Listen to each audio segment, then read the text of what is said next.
a Disney Channel movie. Let's watch a Disney Channel movie. We're gonna watch a Disney Channel movie. Let's watch a Disney Channel movie. Let's watch a Disney Channel movie. Tonight, your favorite witches are back, and so is the Wrath of Kalabar. Someone has to take my place as head of the Cromwell line. And he sent a new warlock to make trouble in Halloweentown. Can Marnie and the Cromwell witches stop him? Now he's going to turn the humans into creatures. That's not normal. Kimberly J. Brown and Debbie Reynolds star in a Disney Channel original movie. We are out here! Halloweentown 2, Calabar's Revenge. Tonight at 8/7 Central on Disney Channel. Hello and welcome to DCOMstructed, the show where the answer is always faith, trust, and stumbling ass backwards into the solution. We got a lot of that, yeah. Had a lot of that. In this show, we open up the vault to re-examine the pinnacle of made-for-TV feature-length films, the Disney Channel original movie, or DCOM. Spooky train noises. We're so good at this. That's right. The Spooktacular Express is making a stop at the House of Mouse. This is the one everyone gets. Everyone gets a DCOMstructed this month. Cranium all play. Cranium all play. You get a DCOMstructed. You get a DCOMstructed. You get a DCOMstructed. For those of you who don't know, DCOMstructed is our premium show where we watch a Disney Channel original movie, or DCOM, once a month, and then talk about it in the context that we are all over 30 and watched a show made for children. We also, to be fair, we only watched the ones that we watched when we grew up. So far. Well, that's true. That's true. We haven't gone later than like 03. We almost broke that rule this time around. That's true. Yeah. None of you had seen Eddie's Millie Dolly Cooksy. That was just me. That was just for Matt. I don't know if I had or hadn't, Matt. There's no way of knowing. No. For our free feed this month for Spooktacular Express, we are giving you a follow-up to an earlier episode of DCOMstructed by talking about the sequel to one of the top 3 as rated by us, the hosts of this show. We're talking about Halloweentown 2, Calabar's Revenge. Sequel 2, you guessed it, Halloweentown. Halloweentown was a very good movie. Halloweentown 2, Calabar's Revenge was a pretty good sequel. Still pretty solid. Still pretty decent. It's solid. Well, here's the whiplash, right? I know we're gonna recap it and do all that, but listeners, if you heard us talk about Z2 or Z3, Yeah, we should probably explain the Zillogy that we talked about earlier this year. Yeah. The meme of like the really pretty horse that's drawn and then it becomes a stick figure horse. Yeah. That horse is just ripped after the first third. Yeah. And we came to the recording after the second one and the third one just different. Yeah, it broke us a little bit. Yeah. And the overall energy of this one should be a testament to say Calabar's Revenge, pretty good movie. It's interesting that this one came out before Z2 because this proves that DCOMs know how to do a sequel. Yeah. And then they chose not to. Yeah. Here's what I think it is, and again, we can't help it. We're gonna compare this to the Xenon trilogy a lot because for sure they're cut from a the trilogy. same cloth. Yeah. What this movie does well that Z2 didn't, and we said this when we talked about Xenon, is Halloweentown sets up the world, and it sets up a layer of whimsy that honestly, like, is only reachable by the better of the Studio Ghibli movies. Like, it's very fun and whimsical in a way that a lot of movies aren't. Halloween movies don't get to be, right? Xenon, the original Xenon, does that with the like Star Trek-y sci-fi stuff, and it does it pretty well. Everything kind of looks like shit, and it's very much intended to, right? Like, but Z2, the problem that we had with Xenon 2 was the movie basically threw all of that out the window and was like, nah, we're just going to make this like a movie in 2001. Yeah. That was like, they used a bunch of like space words, but like they didn't have the same level of like the world building, which I know is an insane thing to talk about when talking about a Disney Channel original movie, but like that's what I think. That's the major difference between this sequel and that sequel. Z2 had kids on Razor scooters in a space station, like very 2001. This didn't do that, and I think to what you said earlier, Andrew, like kept the monster costumes, the monster special effects. Yeah. Didn't get any better. Like no, they're just as weird and derpy, and I love them. And it's better. It's all the better for that.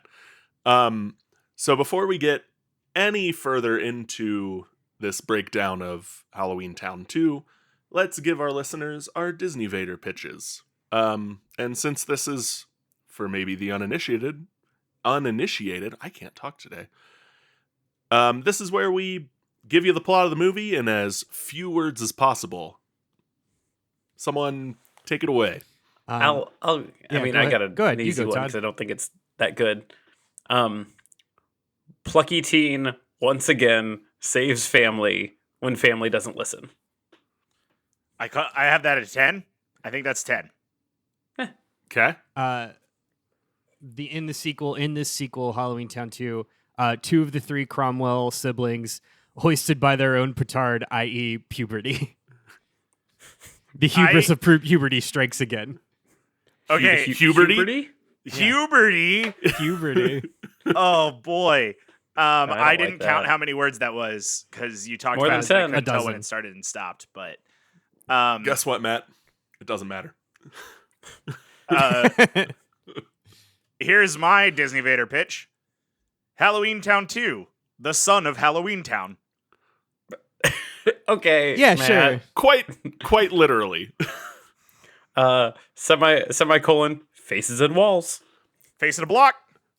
Man, there's a face in the block. There's a couple faces in a couple blocks. Yeah, that's Halloweentown 2.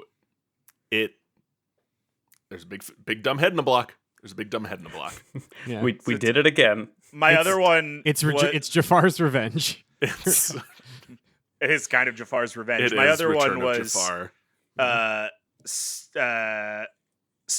Stargate, the DCOM. Oh, Okay. Legally distinct Stargate again. You're right. Yeah. we get a lot of legally distinct Stargates in the DCOM extended universe. Well, isn't Stargate legally distinct Stargate?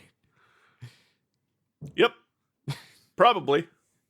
If I knew more about Stargate, that would That'd be a really joke good for us. Yeah. Maybe for somebody, who knows? Hey, Matt's dad, how you doing? All right, guys. So let's everyone open up your 8 IMDb tabs. Let's go through this cast. Surprise! It's the same as Halloweentown. Everyone, Yes, but yes, Yeah. but there's a few different. It's not like Z2 where it's like the gang's all here except for the people who are doing their own shows. There's some new. We got the guy who plays the lost stuffed troll, right? We Yeah. have like a lot of new Halloweentown people. So yes, it's like the main returning cast, but we have a lot of like some new supporting returning. colorful characters. We have some new supporting colorful characters. Yeah. There's Lost and Found Troll, and Gort is his name. Played Gort. by Mhm. Blue Man Kuma. Yeah, who I really liked Gort. great. Gort Yeah, was Gort's fun. great. Yeah, sleeper hit for sure. And son of Kalabar Jr., Kalabar 2. Kimberly J. Brown's actual husband. Kimberly J. Brown's Which actual is husband. awesome. It's really good. But Daniel only as of Kuntz. like a year ago. Yeah, like recently married. Yeah, that announcement came out like about the time that we did the first Halloweentown episode. Yeah, I kind of Yeah. remember that. I feel Oh, like yeah. the story goes they re-met signing pictures at cons. And if that's the case, I kind of love rules. it. That rules. That's do the love that. best. Good for them. I do want to point out that, yes, this is largely the same cast as Halloweentown 1. It will be largely the same cast in Halloweentown 3, which is called Halloweentown High. But Halloweentown But- 4, not so much the same cast. So, for anybody curious, that's how What's that the goes. one where they recast Marnie? Was that high or- Halloweentown 4. That's 4. Oh, it was 4. Okay. It's Return to Halloweentown. Oh, Gotcha. okay. That's In Empire upsetting. Strikes Back. I had two points I wanted to make on the IMDb piece because I looked and I saw some and not the other. So when people are demonsterized, were those the actual like actors that played the monsterized versions of them? Good question. Because I could not get a solid like I couldn't tell if the guy who did the voice for Benny the Skeleton was also the guy in the cab as Benny the Skeleton, and was that the same Benny the Skeleton from the first one? Well, Couldn't let's get that look. through Let's line. see. It So- is. I checked. It Okay, is not the guy who plays human Benny. Is a guy named Richard Side, who is Saw not that. the voice actor for regular Benny in Halloweentown 1. And I think that when Benny goes back to being a skeleton, I think that it goes back to the old voice actor whose name I'm trying to find now and is can't. not easily found in the credits. Yeah. Rhino Romano is the name of the voice actor of Benny from the first one. Star of hit TV show Everybody Loves Rhino. That's really good. All right, Kyle. I am looking at the IMDb for Halloweentown 1, which is not what we're doing. I forgot Kenneth Choi was in that movie. He sure was. Kenneth Choi, not in Halloweentown. Yeah. Did not come back in Halloweentown 2. The other thing I wanted to say that completely separate of this podcast and my immediate circle of friends and even another layer outside of that, in the wild this last week, I had a real discussion with a human being wearing a Halloweentown hoodie. And I said, Cool. Halloweentown. I remember the second one's pretty good. And they said, yeah, the first two are good, and everything after that became shit, and I'm mad about it. And so, All right. I don't know why you didn't expect the person in the Halloweentown hoodie to have strong opinions on to have hot fair takes point. on Halloweentown, that's fair. That's I- really on you. I kind of remember liking the third one as a kid, but that means nothing about it being good. I do remember the first two being. We all fantastic. watched Eddie's $1 Million Cook-Off, Matt. We know. Yeah. Ouch. Millie Dilly Cooksy, we I know. definitely saw that. I definitely remember this movie. I definitely have not seen the other Halloween Towns. That's the thing. Watching Yes. this, there were peaks of it where I was like, I think I've seen this. And then Yeah. the two things that gave it away that I've seen this before, immediately the face through the light. When I was like, yeah. I remember Yeah. that. And then when Yeah. you meet Cal and you're like, oh, you're the bad guy. Yeah. All right. Like, Well, and like, I remember being a kid and pointing at the screen and being like, oh, that's the bad guy. Yeah, I remember that. I remember. The dad's a frog. The dad's a frog. I in remember there. Dad. I remember Dad Dad is is a a frog. frog as Or well. a pile Yep. of frogs, actually. Well, yeah. Who's the stunt cast, guys? It's Debbie Reynolds, Kyle. Still It's Debbie Reynolds. Debbie Still, Reynolds. still Debbie Reynolds. Debbie Reynolds making a meal out of every line read yet Oh. again. Oh, just Just chewing both the hero scenery. we needed and deserved. Yeah. Yeah. I don't think there's a place to talk about this, and I don't think it's necessarily a discussion point, but like, I get that this whole premise of this movie was like, son of Kalabar, like, yada, yada, yada. Marnie immediately meeting a boy and being like, come look at all the secret shit you shouldn't be Yeah, able to man. see. Yeah. I was like, oh, so they're just, the plot's going. They're just we're not moving. even, We're no, cooking. no We slow cooked- walking this. we didn't have to see Uncle Ben die in this one. No, I Like, did not we see Uncle went Ben we die. went right to it. It was like Marnie's a teenager. She's hitting puberty. There's a cute boy. She's gonna beef it hard with this cute boy. Let's go. Like, that's it, man. That's the plot. That's all the setup we need. Yeah, much Yeah. like you go to watch Marvel's Infinity War, having seen all the other movies, you walk into this one having seen Halloween 1. You just want the action. Just get it going. Yeah. Yeah. All gas, no brakes, baby. When Cal walks in with his like cool guy leather jacket and he hits on Marnie in front of not only her mom but his dad, and he's Yeah. just like, "It's nice to meet you. I'm gonna hit on you in your own house in front of your own mother, and also we're 14, and I'm wearing a cool leather jacket." You're like, "Hey, man, this is a litany of red flags." Yeah. Like, "Hey, Andrew, Marnie, you okay? You okay, Marnie? Do you want to talk?" Andrew, this is just for you and me, But Okay. I know that you watched at least season 3 of Agents of S.H.I.E.L.D. I Do sure you did. remember Nathaniel Malik, which is the name of the guy who was the son of the Hydra guy, who came in with a sleazy leather jacket and the same haircut as Cal in Calabar's Revenge? I need to see a picture, but All right, but I'm yeah. gonna send you a Wikipedia link. Well, I'm gonna post it in our This is our good notes. for an audio format. Yeah, well, it'll be in the notes. People can see it. I'll put it in the Perfect. notes. This guy, I think, is directly influenced by Cal and Oh, Calabar's yeah. Revenge. Yeah. It's the same person, and that's for Okay. you and I. So Oh, that's the same person? it's not the No, same person, it's- actually. It's just Different, got it. different shades of the same Yeah, character. yeah. Spiritual Yeah. successor. I mean, yeah, it's- got it. Heel wears leather jacket. That's just a rule Just as old as it's just a time. trope. Yeah. That's a trope. Yeah. As far as stunt casting goes, I think we get to count Kimberly J. Brown this time around too. I think. Yeah, she was A tier Disney Channel by this point. Yeah. I mean, this had been Halloweentown Mhm. was a mega success, and she did I think a couple other DCOMs at this point. When was Quince? Does anybody remember when Quince was? Oh, we boy. we get a timestamp on Quince, please. Yeah, give Someone me get a date. second. Check Where's the my date on Quince guy? Quince. 2000. Thanks, Quince. Yep, guy. 2000. So yeah, Quince had happened. This is a post Quince world, baby. Yeah. So I mean, she's up there with your CCRs, your Hillary's Duff, Mhm. and so on and so forth. Mhm. Yeah, that's all I got. Matt, did you do a deep dive? Yeah, you guys want some bullshit? It was not surprise you that Kimberly J. Brown also 43 episodes of Guiding Light. Yeah. Hey, there it is. There it is. The debt has been paid. Mhm. I have a little bit of bullshit. One of them has nothing to do with an actor, is simply the one Easter egg that I caught in this movie. And it's when they go to clean Gort's house for the first time. And he's Yeah. like, here are my books. And they read titles of books. And one of the titles is Dusting for Fun and Profit. I wrote pleasure in the notes, but it's Dusting for Fun and Profit. And that's the funniest fucking fake really book title good. of all time. Pretty good. All the fake books were really good. Again, Yeah. the whole Who- Gort bit was just excellent, beginning then- to end. My Yeah. little bit of deep dive. A couple of people that popped back up later in things that I thought were interesting.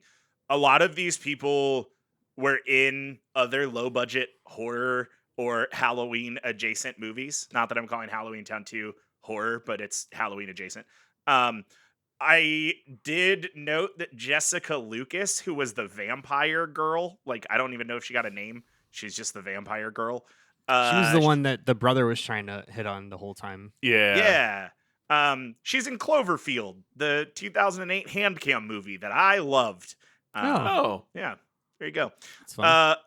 Blue Mankuma, the guy who played Gort, who we've talked about a lot, he was in 2012, a movie that came out in 2009, which is 2 years before I thought that movie came out. I can't believe the movie about 2012 came out in 2009. I think that's no, very it was funny. that's That when it was happened. newsworthy. Yeah. Yeah, John Cusack's 2012, right? Yeah. Is he, Oh, yeah. Is he in that? 2012. Yeah. Absolutely. Yeah. Uh, I can't remember, but I think I'm pretty sure we talked about it when we did Halloweentown 1, but like most of the main cast we don't really see again. The other two siblings, they did some other like Disney related stuff and then were basically retired from acting as kids. Wait, real quick. Is 2012 not Day After Tomorrow? Those are different movies. Those right? are different absolutely movies. different Is, movies. is 2012 the one where they make the arc? They all have to get The to the 20, arc. 2012 is the one Yeah. about 2012, the Mayan calendar 2012. Remember Yeah. how that was like a That's- thing? Yeah. And Day After Tomorrow is much better. That was Jake Yeah. Gyllenhaal and Yeah. one of the less radical. Dennis Quaid. Yep, he's Oh, got one of it. the Quaids. You Gotcha. get me. You Yeah. get me, Todd. The internet got me, is what it was, Andrew. All right, fair enough. Daniel Kuntz, Kalabar Jr., was in God of War Ragnarok and some other neat. video games. He's in LA Noire. He's got some stuff there. yeah. Yeah, that's he's kinda done. fun. He's done a lot of voice acting. That's fun. Yeah. Neat. Which is great because his voice acting when he was the big dumb head was not Different. Great. It was It was different. something. My other little pieces of bullshit are Peter Wingfield, who played Frog Dad, goes on to be in both Marvel and DC cinema in Good. X2, X-Men United, and Catwoman. Oh, Good. oof. Yeah. Wow. He is. I have not seen Catwoman enough to know who this character is, but Frog Dad is Dr. Ivan Slavicki, a name that sounds exactly as made up as it is in Catwoman. When Frog Dad showed up, I had to pause it and say, hang on, I'm going to make sure that's not just Kalabar. I also thought it was just Kalabar again. So did I. Yeah, for a second, I really thought they were just suspending disbelief, that they were just, putting a pair of glasses on him kind of situation. A mustache. Because in my mind, I was like, 50-50, that man could just be the actor that played Kalabar again. Absolutely. I really love the absolute audacity that this guy, son of the evil warlock who tried to take over the realm, who everyone knows this person and knew this name. He was the mayor of the town. And like it'd be like, I am Darth Vader's son. My name is Vade. Okay. Like, yeah. Time out real quick, whose though. son is Vade? I don't know. Time out real quick. Like, when he introduced himself as Cal, then, like, obviously you realize what's going on. And even in my mind, I was like, I'm pretty sure he ends up being Calabar's son. There's a brief moment where I was like, that's kind of fun. Like, like Yeah, they didn't I mean, they it's didn't fun. name him like, they didn't give him some wild name like Calabar, They like Cal. I was like, the other way to do it is like Alucard. Like Yeah. what is Rabelais. Calabar spelled They- backwards? Yeah. Rabelais. Rabelais. Yeah, that's the other way to do that. It was so, and like the reveal comes so quick. I'll talk about that Yeah, later. man. But like, I was certain, like, no, it has to be like a misdirect, right? They wouldn't just be like, hey, I'm Cal. This movie is called Calabar's Revenge. Mm-hmm. Guess who the bad guy is? But Yeah, we're fucking in. There's no B plot. There's no like there's no there's no- subtlety here. yeah, there's no rising action. Like we're 20 minutes in, we hit the climax. Everything's gray and shitty. Let's go, baby. Let's go. I want us to do the Where Are They Now so I can talk more about Calabar. All right, yeah, Todd, let's wrap this we're up. there. Let's do it. Yeah, we are. I mean, we already hit these beats. Cal and Marnie got married. Yeah. That's pretty cool. What a fun thing, especially if it's per what Matt's story was. If they were back on like the autograph signing circuit for this series and fell in love there, like that's great. They We found love love that. on a convention floor. Found love in a hopeless place. Found love in a Yeah. hopeless place. Yeah. Truly. The only interesting Where Are They Now that I had to talk about was Xantha Radley, who played Agnes. What was her? Astrid. Aggie. Astrid. Oh, Astrid. Astrid, who is kind of like a plot character that we don't really interact with much. She was in Chilling Adventures of Sabrina, the Netflix version, which Nice. I haven't watched yet, but here is pretty good. She also was in the 2015 Tomorrowland movie, a movie that I forgot happened. I don't think I've seen. Yeah. Based did on happen. the Disney World theme park Tomorrowland. Hugh Laurie was the villain. Matt, I think you mean to say that she was in 2003's Agent Cody Banks. Yeah. Okay, that's well, a I much was, better credit. yeah, also that. She was also in Slither in 2006 for all the freaks Yeah. out there.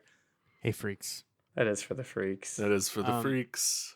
Do you want to take a break so we can come back and talk about Calabar more? I Let's just want to talk about do. Cal. Let's do it. Let's take a break.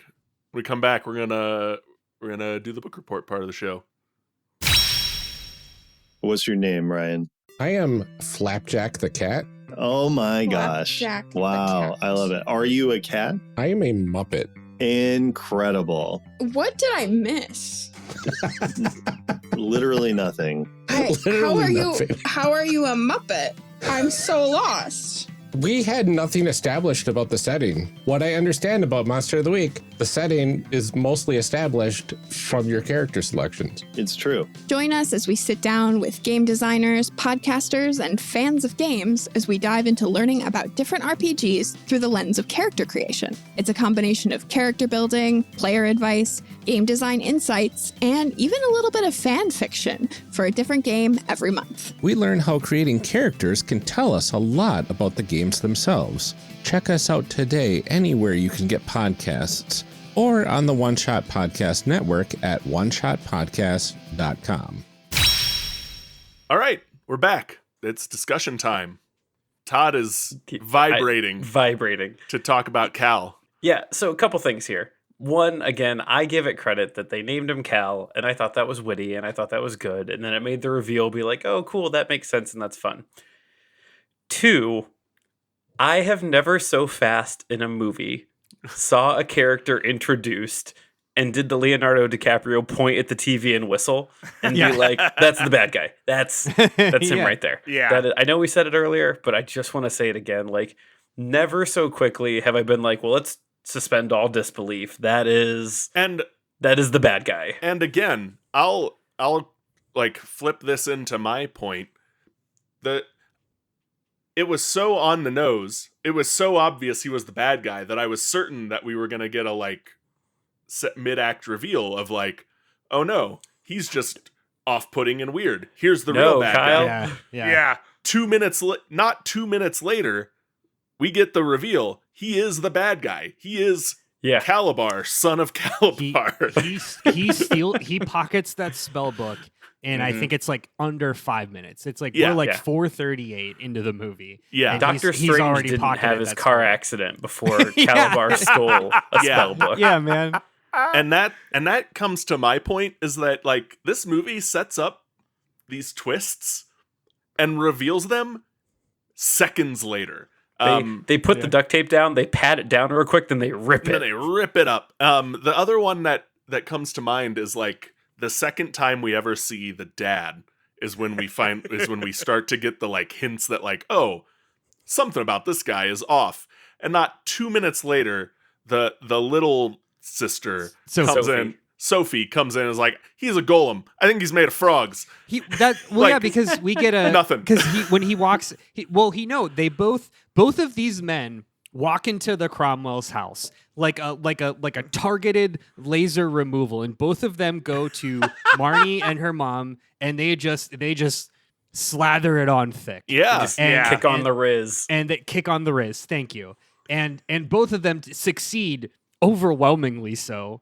Nat 20 is on those charisma checks. Nat 20 is a charisma check. Marnie's mom takes like maybe 7 more minutes to go. But like after dad like does his targeted removal and then walks away, he turns into a frog. So like even though the cast doesn't see him, like the just like with the spell book, like the directors are relaying this information to the audience within the first 10 minutes. Because I must not have been looking at the screen at that time. That's when Sophie Sophie doesn't have the word golem, but she's like, why is there a frog in here? Like she sees the frog. Okay. I think it's actually Dylan, the little brother, who finds the first frog. You might be right.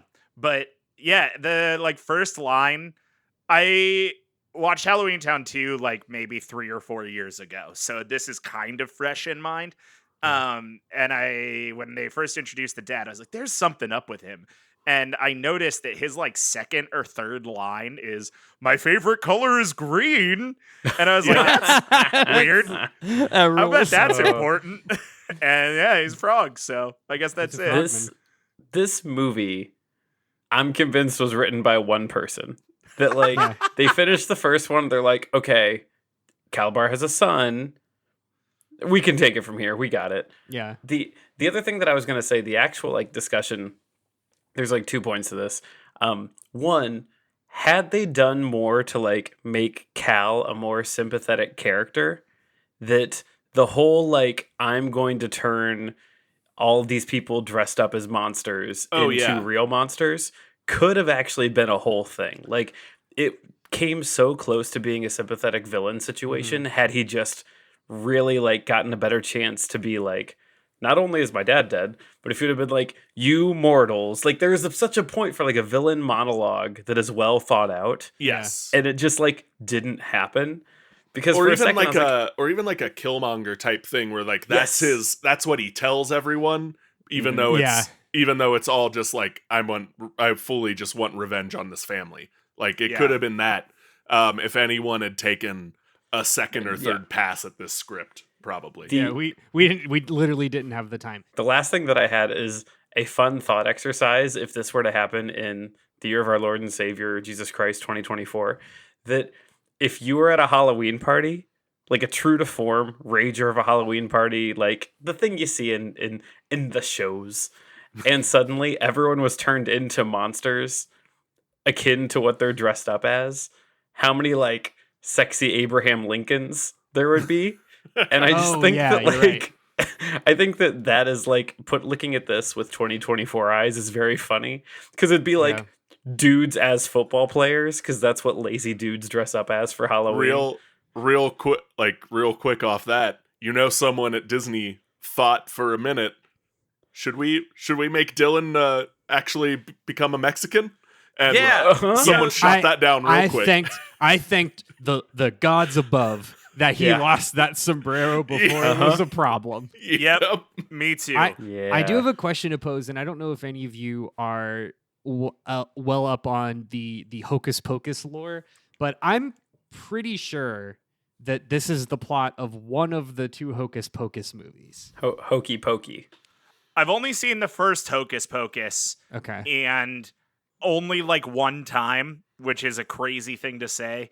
I watched both of them for the first time last year, and I'm pretty sure the whole like turning people, we're going to turn everybody into things they dress up as, is Hocus Pocus 2, but it's been a whole year and that movie didn't sink into the long-term memory like it probably never expected. I have not seen a Hocus Pocus 2 to easily could have been. Yeah, 100%. I believe it. That's for somebody out there. Hey, get in the comments. Todd, I asked a similar question to you of like, what does this spell? Like, how does this spell work? And I thought it was really interesting that when they did the spell in the show, the only people that changed were the people who had like monstrous costumes, because they flew over a couple of people. It was like, there's a football player, there's a cheerleader, obviously Dylan dressed up as a racial stereotype of a Mexican. And I was like, this raises questions. How does this work? It just made me think of the year that I wore a giant hot dog outfit, and like, had I been victim of this spell, one of two things would have happened. I either would have become a Costco hot dog. We would have gotten a Pickle Rick situation. Well, that's the thing. Or I would have become that old Snapchat filter that had the hot dog with the dancing gloves, only an abomination of a half man, half hot dog, just screaming. Didn't you go as Stone Cold Steve Austin one year? I did. That was very recent. That would be a better thing to turn into at midnight. I think an easy, like, if we're gonna put rules to the spell that the writer only gave 5 minutes of thought to, I think the pretty easy rule there is it's only going to transform people who are dressed as something that exists in Halloweentown already. Like, sure. Like, because like I went one year as a Pokemon master. Does that mean does me getting turned into a Pokemon master then make the entire world of Pokemon a reality? Because if that's the case, God, I volunteer as tribute. If it did, do it. I'm now running through the mental exercise of like, this terrible thing happens. People are turning into Cyclops and vampires and whatever. And sure. Suddenly, Charizard's in your pocket. It's like, don't worry, everybody. Do you realize what's happening and just book it out of there in hopes that whenever it's reversed, that you still get to keep your powers? Because I think you do that. Yeah. Yeah. You go. Well, I'm screaming on the floor as a hot dog. Well, I mean, if that's the thing, right? Like, if you're outside of earshot, does the spell affect you? Because because the rules of Trappa, if you guys right, like so in order to ungray everybody, it was more of a proximity thing. They went around to each target. Person. It's a single card. It's not an AoE cast. That's a different cast. So it's a touch spell. So his Kalabar's spell though did say all humans. He wanted. He did modify it to like all humans become. No, remember he said. I just remember, Kyle. What you said tricked my brain. He said when he was reading the spell, he's like, affect the chosen humans, and he looks down and he's like, all of you. The whole so I point guess it would just be the barn. All of you. It was localized to the high school. Yeah, the high school, that was not the barn. Same thing. Yeah, it was the high school dance, which was wild. That like, hey, here's a bunch of adults. We're gonna go hang out at the high school till midnight. We're gonna go. Fine. Small towns are a thing. Have a date at the high school dance that goes till midnight. I mean, again, small towns are a thing. That's not. I can suspend my disbelief for that. Fair enough. Yeah, Fair enough. It was really fun to see the people, some of the people who unfortunately just had big stupid masks and were just like a big fat man going, I can't breathe, or like the Cyclops man. This is really funny. I like this movie. It's just, these movies are they're just fun and silly and cute. I don't know. Yeah. Speaking of fun and silly and cute, I like this movie's version of time travel.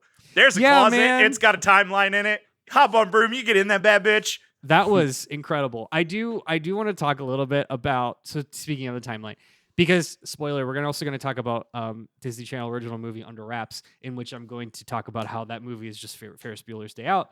In a similar way, this movie is Back to the Future Part 2. Not just because of the time travel, but because of the inner conflict. But man, oh man, they had to go get the sports almanac before Biff could steal it and change the future. They sure did. But they didn't succeed. They didn't succeed. Already That's got right. it. That's right. They went to the dance without the book. Yeah. I also liked the time travel in this. I liked the bit of them trying to remember the time travel spell for 10 minutes of plot time before what's his name? Gort. Glopshido. Glopshido. It's Gort. Before he's just like, oh, I've got a time travel closet. You just use the timeline. Time travel closet. Yeah. Some wizard lost this. Yeah, so this closet leads to a black hole. Perfect. My only other point is that we got an obligatory. This movie came out after Harry Potter. When they did that, like, here's my new broomstick reveal. It's like, oh boy, did this come out after Harry Potter? These movies were, I think, in between, right? Because this would have been, I think the first one would have been in between these two movies. It was 2000. Yes, does that sound right? I think that's first Harry Potter was 01. I'm pretty positive. Okay. I do want to give me a tight 30 to talk about. So this movie has when I came out of this movie, much like Z2, here it is again, ding. I was like, this movie wouldn't have happened if just like everybody would have just been cool, right? Like it's got that plot to it. It's the sequel problem of, if nobody did anything, nothing would have happened, which is a weird sentence to say, but I'm going to say it anyway. But I think where this gets away with it in a different way is, I think, so Back to the Future 2 sets up, Back to the Future 1, Marty's a special boy with special time travel powers. He's just kind of self-insert, whatever. Back to the Future 2, though, establishes Marty's internal flaw, which is Marty will never back down from a fight. Right, he's from a challenge. If you call him chicken, right, that's his trigger word. And the whole reveal in part 2 is that his future is like, he's trying to avert his future because he wouldn't back down from a challenge. He can't give over his own ego. And I think this one, so in Halloweentown 1, Marnie's a special girl with special powers, even though we never see her do any witch stuff. This movie, undeniably a witch. She's got cool Sabrina powers. Awesome. However, the movie is also establishing that Marnie is really good at magic. Perhaps too good. Like, she knows that she's the heir to this big this long dynasty, right? Like, and she is like, and her mom, and what I thought this movie was going to do was like, so it introduces the idea they get to Halloweentown and everything's gray and boring. And what I thought this movie was going to do was going to wrestle with like, well, don't be like her mom wants her to be normal, but like, it's not good to be normal. Be different, right? But that's not what they go. Instead, they really focus on like Marnie in 5 minutes, it thinks she's like hot shit.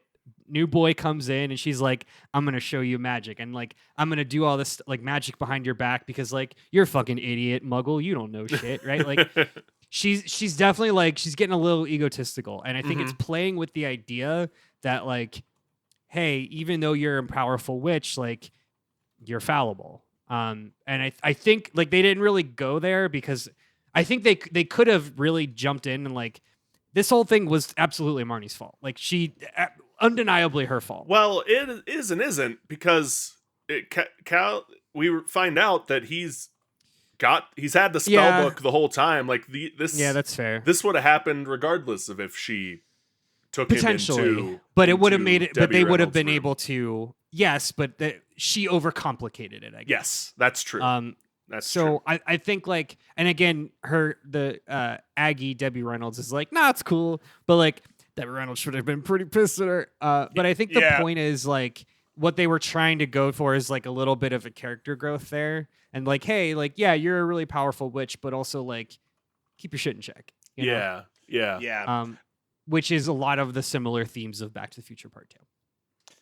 Yeah, I did think that it was cool, and I didn't really realize it, honestly, until we were just talking about it, but I thought it was cool when they revealed, oh yeah, the spell book that was lost, I sold that 50 years before the time you time traveled back to. Like, it's kind of a cool subversion. Obviously, they had been looking for a while, so it didn't seem like they were going to find it, but to be like, oh no, the villain is already that extra step ahead of you is kind of fun and a little like, it's a little extra villainy for a DCOM, and I like that. Speaking of extra villainy, the only other thing I have to talk about is that Aggie Cromwell was primed and ready with nuclear bombs in this world. So yes, and it took me like I saw this sitting here in the notes. I was like, what is Matt getting at? And it like finally clicked, because all the gray spell and there was another and creature and spell. The creature spell were both like she made those, and like that would have been cool to like peel that layer back a little bit and like be like, hey, Grandma. Yeah. Why'd you make these super evil spells? These are bad. Kind of fucked up, huh? Yeah. I read on some Wikipedia page today, I don't know, that I guess like Aggie Cromwell is supposed to be loosely based on King Arthur. Loosely, Abby. But just because she's like Merlin's cousin, and apparently that is part of King Arthur lore. She mentioned at some point like, oh, it was a different time and people used to mock us, and there's also this weird, like, Kalabar as Malcolm X kind of situation happening that's weird. It's just like, it's right on the edge, and they just kind of hint at it at the end of the movie. Similar to like what Kyle was saying is like, the motive, the inner motive behind it, like they were 5 minutes away from that having a point, and then it was just like, nah, I'm evil, rah, rah, rah. But now with Matt saying it, like, maybe it's good that they didn't open that lid, because that's a messy bunch of metaphors to wade through. And and they also did remember, do you guys remember the time that Marnie had that white glow behind her, like a Jesus Messiah thing? Yeah. That was fucking wild. I choose to interpret the Aggie Cromwell thing more as the like, Batman has a Kryptonian laser pointed at Superman at all times. Sure. Not that he ever wants to use it, but like if he would ever have to. But again, probably best that like someone peeked in that door and was like, nope. Don't unpack it. Yeah. We're keeping that shut. There was a B plot that some higher paid executive was like, no, just tearing pages off the wall. I think it's the fact that Aggie Cromwell doesn't have one nuclear deterrent. She has a series of very personal and also very different nuclear deterrents. Yes. Yeah. I just thought it was kind of fun. And Kyle, exactly like you were saying, like, it's nice they didn't go that way. I think what makes Halloweentown so fun, at least these first two, is that it's campy. It's really in that like same category as early Power Rangers, where like this is silly and this is goofy, and we're not gonna think about the larger implications of big dumb head in the alien block attacks. Like big dumb head in the block. Big dumb head in a block that shows up and monologues his whole plan. His whole plan. Incredible. All the like a ton of things that like shouldn't work, but because of the camp on it, they all do. Yeah. It's why these like more recent movies don't get as much like there isn't the same personality. I mean, we talked about it even when it comes to the MCU, right? Like it's just fun. It's fun to have the like kind of shitty special effects and the costumes and the settings. Like all of that stuff adds to it. It doesn't take away from it. Yes. Mm-hmm. Yeah. Did anyone catch the minor amount of like, hey, grandparents, the internet is fine, actually, and maybe you should learn to use it ad that was a through current of this movie. Because that was there, and that was fun. Q 20 years later, Aggie Cromwell is radicalized on Facebook. Aggie Cromwell believes in Q. She's got to worry about the border invasion at Halloweentown. Dude, and I Yeah, go back, that's a bad person to radicalize. I mean, right? Yeah. To be clear, she has an undiscriminated amount of nuclear deterrence in the form of magic spells. Aggie Cromwell could put fluoride in the water to turn the frogs gay. So she could. Moving on from that before it gets any more uncomfortable. Do we need to explain this to our non-premium listeners, or is it we might pretty explain what, Kyle? self-explanatory? yeah, sure. Is this a Hot Wheels or Barbie's movie, Andrew? Oh, yeah, Hot Wheels or Barbie. It's like a vibe, right? Like when you're a kid and you went through the McDonald's drive-thru and they asked you, do you want a Hot Wheels toy or a Barbie toy? And it was like what they meant, because it was the 90s, was like, do you want a boy toy or a girl toy? But like, whatever, gender doesn't mean anything anymore. Like, it's vibes, baby. I think this is a Hot Wheels movie, even though I thought the original was Barbie. So there you go. I think that's right. It's a pretty like Interesting. straightforward like good versus evil plot, not where the first one was a much more like protagonist versus environment plot. This is a like person versus person. I would also say that the last one too felt like there was a lot more like we're a family and family has to help each other and family and this. And this, like, obviously it had some moments, like, but the thinly veiled love story was dashed to pieces immediately. And it comes out and they explicitly say it in the movie at the end when Kalabar, like, can good overcome evil? Like, says those words, presenting the book, the spell books covered in evil black tendrils, like... the screensaver from 1997. Yeah. Yeah. So guys, what did we learn today? Don't let your grandma get radicalized on Facebook. Don't let your grandma get radicalized by a book that could have a face in it, is what you meant to say. I said what I said. If you have a second copy of an important thing, but you don't know where that second copy is, you only have one copy. That's what I learned today. That's a good lesson, Matt. We're gonna take that one and put it in our DCOM lessons book. I think the takeaway I have here is that, hey, limit your villains' appropriate screen time and they won't be sympathetic. Even though they could be. But they could be. So guys, where in our official DCOM power rankings does this land? I do think it's important, since this is the first DCOMstructed to hit the premium feed in a while.